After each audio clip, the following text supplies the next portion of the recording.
ఈరోజు మామిడికాయ పప్పు చేస్తాను. పచ్చి మామిడికాయ. మామిడికాయ పప్పు. ఈ గ్లాస్తో 2 గ్లాసులు పప్పు వేసిన కందిపప్పు, 2-3 కాయలు టమాటాలు, ఎండుమిరపకాయలు 20 తుంచేసిన, మామిడికాయ ఆపకాయ కోసి ఇద్దాం.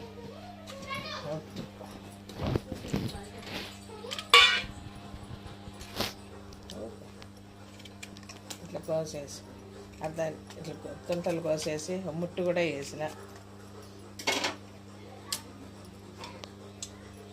పసుపు, ధనియాల పౌడర్. మళ్ళీ ఉడికినాక 6-7 విజిల్లు పెట్టుకుంటే బాగా ఉడుకుతుంది విజిల్లు. మళ్ళీ సాల్ట్ వేసి రుద్దుకొని తిరగబాత పెట్టుకోవాలి. మామిడికాయ పప్పు ఎంత ఉంది చూడండి.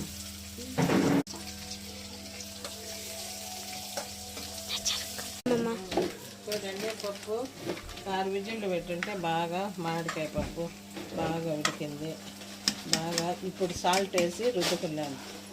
పప్పు గుర్తు తరుగు, తిరగబాత, ఆవాలు, అన్నిటికీ ఇదే పోపు దినుసులు బాగా పప్పుకు అంతా. ఉల్లిపాయలు, వెల్లుల్లిపాయలు, కరివేపాకు, మీరు భయపడకుండా పెద్దోళ్ళు అయితే మేము చేసుకుంటాం దిట్టంగా. పిల్లలైతే మీరు జాబ్ చేసేవాళ్ళు 1-2 సార్లు ట్రై చేయండి. కొంచెం ఈ కప్పుతో అయితే కందివేళ్ళు వేసుంటే ఇంత పప్పు అయింది అంతా వేస్తే. మీరు దీంతో ఆఫ్ వేసుకోండి, 1 గ్లాస్ వేసుకోండి, మీ ఇష్టం. దానికి తగినంత 5-6 మిరకాయలు అట్లా వేసుకోండి. అంతా వంటలు చిన్నప్పుడు నేర్చుకొని ఇప్పుడే నేర్చుకుంటారా? పిల్లోళ్ళు బళ్ళో కూడా అంతే కదా, మనకు సారు అంతా దుద్దిస్తేనే కదా అక్షరాలు వచ్చేది. అమ్మ నాయన అంతా 5-6 సార్లు ట్రై చేయాల.